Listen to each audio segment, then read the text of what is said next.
보실 하나님 말씀은 사무엘하 15장 1절에서 12절까지 말씀입니다. 사무엘하 15장 1절에서 12절, 저와 여러분이 한 절씩 교독합니다. 그 후에 압살롬이 자기를 위하여 병거와 말들을 준비하고 호위병 50명을 그 앞에 세우니라.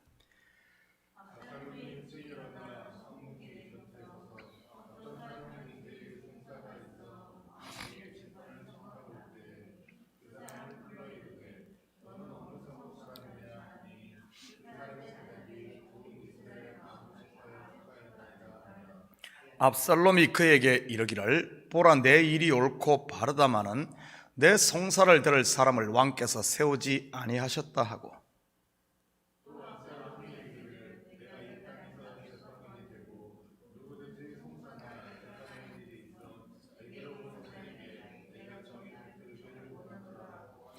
사람이 가까이 와서 그에게 절하려 하면 압살롬이 손을 펴서 그 사람을 붙들고 그에게 입을 맞추니,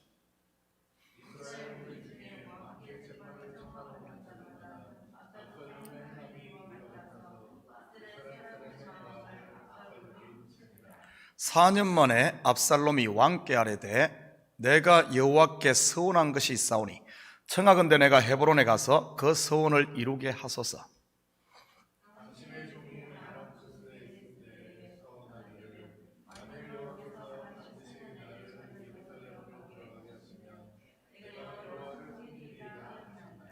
왕이 그에게 이르되 평안히 가라 하니 그가 일어나 헤브론으로 가니라.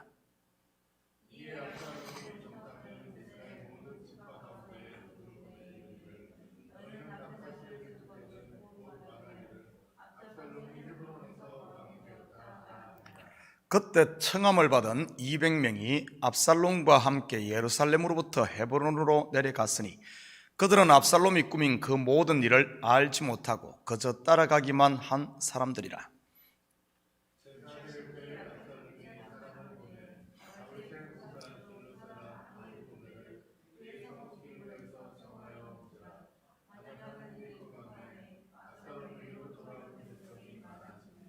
아멘. 좋은 아침입니다. 다윗 왕과 화해에 입맞춤을 한 압살롬은 공공연하게 자기의 정치 활동을 재개하면서 구체적으로 반역 음모를 추진합니다.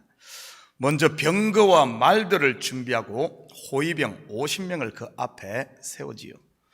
당시 주요 이동수단이 나귀나 노새를 이용하던 백성들의 눈에 이 압살롬의 모습은 보기만 해도 위풍당당하지 않았겠습니까?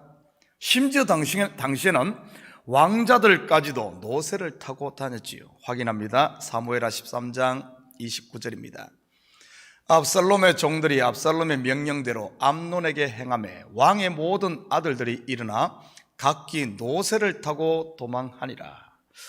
노새를 타는 다른 왕자들과 비교해 말과 병거 그리고 호위병까지 둔 압살롬의 모습은 누가 봐도 차기 왕의 모습으로 보이지 않았겠습니까? 한마디로 압살롬 스스로 왕이 되어 있었던 것이나 마찬가지지. 거기에도 압살롬은 외모로 봐도 그 누구와도 비교할 수 없을 만큼 탁월했습니다. 그렇다면 압살롬이 왜 이렇게 자기의 세를 과시했을까요? 백성들로부터 환심을 사기 위해서였던 것 같습니다. 이것을 통해 성경 기자는 지금 압살롬이 사울의 길을 가고 있음을 넌지시 보여주는 것이지요. 사실 이스라엘의 왕은 하나님의 대리인으로서 하나님의 뜻을 쫓아야 하는데도 말이지요. 혹시 우리도 압살롬의 전철을 밟고 있지는 않은지 점검해 보았으면 좋겠습니다. 눈에 보이는 것에 치중하는 것들 말이지요. 사람은 속이 약할수록 밖을 포장하는 법입니다. 이런 것들에 현혹되지 마시고 우리 성도들은 이 내적으로 좀 성숙한 성도들이 되었으면 좋겠습니다. 그러면서 압살롬은 백성들의 마음도 훔치기 시작합니다. 어떻게 그가 백성들의 마음을 얻는지 같이 살펴보면서 이런 시대에 우리도 분별력을 얻어 압살롬의 길을 따르지 않았으면 좋겠습니다. 2절입니다. 압살롬이 일찍이 일어나 성문길 곁에 서서 어떤 사람이든지 송사가 있어 왕에게 재판을 청하러 올 때 그 사람을 불러 이르되 너는 어느 성읍 사람이냐 하니 그 사람의 대답이 종은 이스라엘 아무 지파에 속하였나이다 하면, 제일 먼저 압살롬이 접근한 사람들이 이 재판을 청하러 온 사람들입니다. 당시 사람들이 많이 모이는 성문 길가는 흔히 시장터나 재판정으로 이용이 되었습니다. 왕에게 상소를 하러 온 사람들은 대부분 약하고 억울한 사람들이지요. 마치 물에 빠진 사람처럼 지푸라기라도 잡고 싶은 심정 아니겠습니까? 요즘 교회에서 말한다면 뭔가 마음에 서운함이 있고 속에 쌓인 게 있는 이런 사람들이겠지요. 그런 사람들에게 압살롬은 마치 같은 편인 것처럼 접근을 합니다. 3절 계속해서 봅니다. 압살롬이 그에게 이르기를 보라 내 일이 옳고 바르다마는 내 송사를 들을 사람을 왕께서 세우지 아니하셨다 하고, 그리고는 자초지종을 듣기도 전에 그가 옳은 것처럼 인정을 해주지요. 여러분도 한두 번쯤은 경험들이 있을 것입니다. 내가 억울하고 불만이 쌓여 있는데 내 말을 들어주고 맞장구 쳐주고 하면은 마치 천하를 얻은 것 같지 않습니까? 내 송사를 들을 사람을 왕께서 세우지 아니하셨다. 무슨 말입니까? 분명 네가 옳은데 그 옳은 것을 옳다고 판정해 줄 사람을 왕이 세웠지 않았다고 하네요. 쉽게 말해 이 말은 왕에 대한 험담이지. 왕이 백성들은 돌보지 않고 자기 배만 채우고 있다는 이런 표현을 에둘러서 이렇게 한 겁니다. 압살롬의 교묘한 술책은 지금도 사단이 성도들을 넘어뜨리는 데 사용하고 있음을 알아야 합니다. 혹시 여러분 가운데도 여러분 속에 서운한 마음과 불만이 있다면 그것 사람들에게 인정받겠다고 말하고 다니지 마시기 바랍니다. 사단이 가장 좋아하는 타겟이 바로 그런 사람이니까요. 사람이 살다 보면 왜 그런 마음이 생기지 않겠습니까? 혹시 여러분 마음에 그런 마음이 슬며시 이렇게 들어오거든, 바로 그때가 골방으로 들어가 기도할 때임을 아시기 바랍니다. 반대로 여러분 속에 감사와 은혜가 충만하거든, 혼자 있지 말고 그때는 골방 들어갈 것이 아니라 서로 나누시기를 축복합니다. 이웃집에 숨어있던 마귀까지도 도망갈 테니 말이지. 4절입니다. 또 압살롬이 이르기를 내가 이 땅에서 재판관이 되고 누구든지 송사나 재판할 일이 있어 내게로 오는 자에게 내가 정의 베풀기를 원하노라 하고, 그러면서 그가 자기가 재판관이 될 것과 자기가 정의를 베풀겠다고 하지요. 다른 사람도 아닌 왕자가 자기의 마음을 알아주고 돕겠다고 하니 싫어할 사람이 누가 있겠습니까? 5절 6절입니다. 사람이 가까이 와서 그에게 절하려 하면 압살롬이 손을 펴서 그 사람을 붙들고 그에게 입을 맞추니 이스라엘 무리 중에 왕께 재판을 청하러 오는 사람들마다 압살롬이 행함이 이와 같아서 이스라엘 사람의 마음을 압살롬이 훔치니라. 어디서 많이 본 모습 아닙니까? 바로 선거철만 되면 굽신굽신 엎드리고 악수를 하고 입 맞추고 하는 분들 있지 않습니까? 아마 이런 정치인들 이 본문의 압살롬에게서 배웠지 않나 싶습니다. 완전 똑같지요. 교회 아니라고 이런 분들이 없겠습니까? 그러면서 압살롬은 이스라엘 사람들의 마음을 훔칩니다.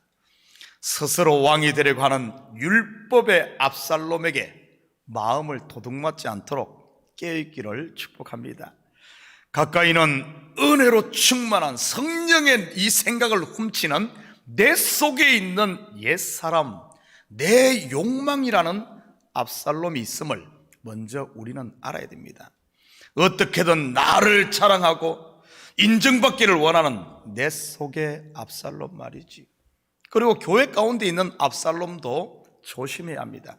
어떻게든 당을 만들어 자기의 뜻을 주장하려고 하는 이런 압살롬이 있기 때문이지. 감사하게도 우리 교회는 이런 분들이 별로 없는 것 같습니다. 제가 하도 자기 부인과 오직 은혜만을 강조하다 보니 이런 분들이 발을 잘 못 붙이는 것 같습니다. 그렇다고 왜 웃겠습니까? 속에 숨어 있다가 어느 때가 되면 또 이렇게 슬쩍 나올 수 있으니까 항상 깨어 있어야지요. 또한 삶의 현장에서도 성도가 깨어 있지 못하면 이단이라는 아니면 잘못된 이런 압살롬의 마음을 도둑맞을 수가 있습니다. 아마 이단들도 사용하는 방법을 보면은 이 압살롬으로부터 이 사람 마음 훔치는 것을 배우지 않았나 싶습니다. 주로 이런 마음을 도둑맞는 사람들의 특징은 바로 말씀이 속에 없는 경우가 대부분입니다. 설교 시간은 천년같이 길고 다른 시간은 순간 같은 분들 말이지요.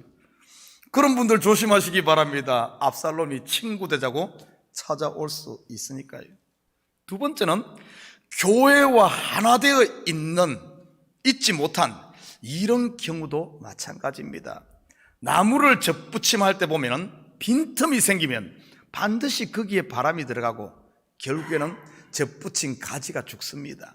그래서 빈틈을 없게 하기 위해서 고무밴드나 비닐로 아주 단단하게 묶지요. 교회도 마찬가지입니다. 사랑과 신뢰의 끈으로 단단히 묶지 않으면 언제든지 빈틈에 바람이 들어갈 수 있지요. 저는 우리 참교회 식구들은 여기 있는 목사와 그리고 부족한 종이지만 제가 전하는 설교와 그리고 이 교회와 온전히 하나 될 수 있기를 축복합니다. 적어도 나는 이 교회에 뼈를 묻는다 하는 이런 각오가 있어야지 말씀의 은혜가 되고 신앙이 성장하지 않겠습니까? 이렇게 4년을 준비한 압살롬은 결국 아버지에 대한 반역을 실행에 옮깁니다. 7절입니다. 4년 만에 압살롬이 왕께 아뢰되 내가 여호와께 서원한 것이 있사오니 청하건대 내가 헤브론에 가서 그 서원을 이루게 하소서. 그는 여호와 하나님의 이름을 팔아 아버지를 속이고 헤브론으로 갑니다. 그가 헤브론을 반란의 본거지로 택한 이유는 그곳에 불만을 가진 사람들이 많았기 때문일 것입니다. 다윗이 헤브론에서 왕이 되고 나중에 예루살렘으로 수도를 옮겼지 않습니까? 그러니 헤브론 사람들의 입장에서는 다윗에 대해 이런 배신감을 느꼈을 수도 있지요. 블레셋 땅 시글락의 망명에 있던 다윗을 데려와 유다의 왕으로 세운 사람들이 이 헤브론의 장로들 아닙니까? 그런데 사울에게 있던 10지파 사람들이 와서 다윗을 이스라엘 전체로 왕으로 세우자 다윗은 수도를 예루살렘으로 옮깁니다. 마치 성도들이 교인수가 적을 때는 목사님이 우리에게 신경을 쓰더니 큰 교회 되고 나니 목사님이 변했어 하는 마음이 들 수 있듯이 말이지요. 왜 이런 마음이 들겠습니까? 교회와 그리고 말씀과 하나 되어 있지 못해서 그런 겁니다. 혹시 그런 마음이 들거든 평소보다 교회에 더 관심을 가질 때라는 사실을 기억하십시오. 목사가 무슨 정치인도 아니고 뭐 그러겠습니까? 교인이 몇 명 없을 때는 일꾼들이 없으니 하나부터 10까지 다 목사가 선수합니다. 저도 개척 처음 했을 때 시장까지 받아주고 아이들 픽업까지 해주고 그랬지요. 제가 참 많이 했던 것 중에 하나가 성도들이 뭐 차 타이어 빵꾸 나면 목사에게 전화해요. 그러면 제가 좀 손재주가 있거든요. 그래 참 타이어 빵꾸 많이 떼어준 것 같습니다. 그리고 뭐 배럴이 나가면은 이게 또 목사한테 전화합니다. 차가 가다 서도 목사에게 전화해요. 그래서 아예 제가 어떤가 하면은 타이어 이 플랫 떼우는 거하고 이 배럴이 차지하는 이 점프 라인을 제가 차에 항상 싣고 다녔습니다. 그런데 교인수가 늘고 교회가 몇 년 지나면 이제는 일꾼들이 세워지지요. 일꾼들이 장로님도 권사님도 전사님도 말이지요. 그리고 그 가운데는 저보다 이런 일들을 더 잘하는 저는 아마추어지만 전문가들이 있습니다. 이제는 일꾼들이 세워지면 그런 전문가들이 일을 하지요. 목사가 뭐 관심이 없는 것이 아니라 일을 분담하는 겁니다. 제가 주일 설교에서 말씀했듯이 교회는 유기체입니다. 유기체 하나입니다. 하나. 머리부터 온 손이. 그래서 알고 보면 성도들이 하는 모든 것들을 어떤가 하면은 성도들이 하는 것이 아니라 목사가 하는 것이고, 목사가 하는 것도 목사가 하는 게 아닙니다. 내 위에 머리 되시는 교회 예수 그리스도께서 하는 것, 전부 하나로 움직이는 공동체지. 예를 장로님 했는데 장로님이 개인 이름으로, 교회하고 상관없이 내 이름으로 한다면 그 사람은 이 교회 장로가 아니죠. 그리스도의 몸이 아니죠. 그런 것 아닙니다. 성도들이 모든 것, 우리 성도들이 예를 들어 하는 것, 모든 것들 어떤가 하면은 교회의 이름으로, 목사의 이름으로, 예수님의 이름으로 하는 겁니다. 목사가 직접 가서 빵구 안 떼어줘도, 우리 임집사님이 가서 떼어줘도 목사가 한 것이고 교회가 한 겁니다. 이런 구조들을 알아야 되는데 그걸 모르니까 어떤가 하면은, 아이고, 옛날에는 목사님이 다 와서 다 했는데 이제는 안 오고 그냥 그렇게 생각하면 안 되는 거예요. 여러분, 신경을 안 쓰는 것이 아니라 일을 분담해서 더 전문적으로 함께 해가는 것이 교회 공동체입니다. 그리고 두 번째로 헤브론을 택한 이유는 그곳은 예루살렘 다음으로 큰 도시로 조상적부터 살던 유서 깊은 곳이기 때문입니다. 그리고 다윗도 이곳에서 왕이 되었기에 압살롬도 이 헤브론에서 왕이 되면 정통성이 있을 것으로 생각을 했지요. 11절 계속해서 봅니다. 그때 청함을 받은 200명이 압살롬과 함께 예루살렘에서부터 헤브론으로 내려갔으니 그들은 압살롬이 꾸민 그 모든 일을 알지 못하고 그저 따라가기만 한 사람들이라. 압살롬은 미리 정탐꾼들을 이스라엘 전국에 보내 나팔 소리를 듣게 되면 압살롬이 헤브론에서 왕이 되었다고 외치게 합니다. 한마디로 그가 헤브론에서 왕으로 선포되는 순간 전국에서 일제히 자기가 왕임을 선포하게 한 것이지요. 그리고 그는 예루살렘에 있는 네노라는 사람들 200명을 헤브론으로 초청합니다. 물론 이들은 다윗 왕의 대신들입니다. 그런데 다윗왕과 빈틈이 있었던 이런 사람들이지요. 그러면서 그는 초청한 200명에게는 이 반란의 소식을 알리지 않습니다. 한마디로 이들은 다윗의 신하들이었지만 아무것도 모르고 그냥 반란에 가담하게 됩니다. 결국 압살롬의 반역이 실패로 돌아가자 이들은 이유도 모르게 그냥 하루아침에 반역자가 되고 말지요. 어찌 이들만 그러겠습니까? 지금 우리도 마찬가지일 수 있지요.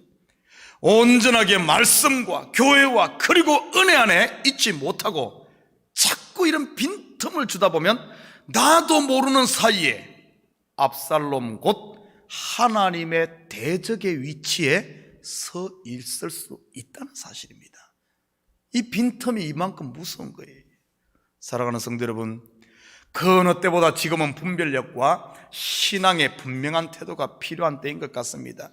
룻이 나오미를 붙쫓음으로 보아스를 만나는 축복을 넘어 예수 그리스도의 족보에 이름을 올리며 복받은 여인의 대명사가 되었듯이 나는 우리 식구들이 이 시대 그리스도와 말씀 안에 온전히 붙잡기를 축복합니다.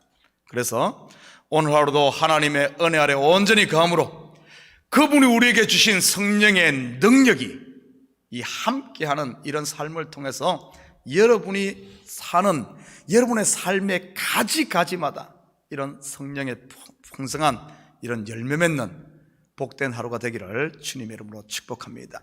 같이 기도합니다.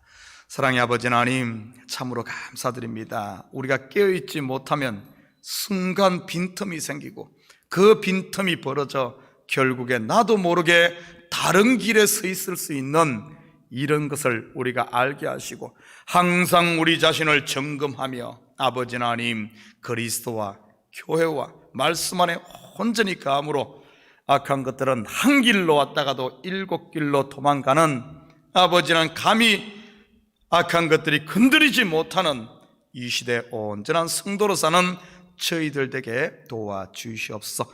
이 새벽도 우리가 기도할 때마다 우리 마음에 서운한 것이 있다면 다 십자가 앞에 내려놓게 하시고 두려움, 아버지는 근심, 걱정도 다 내려놓고 온전히 예수께서 아버지 하나님 우리에게 주신 그 은혜와 믿음으로 온전히 그리스도와 하나 되는 이 아침 되게 도와주시옵소서. 감사드리며 예수님의 이름으로 기도드립니다. 아멘.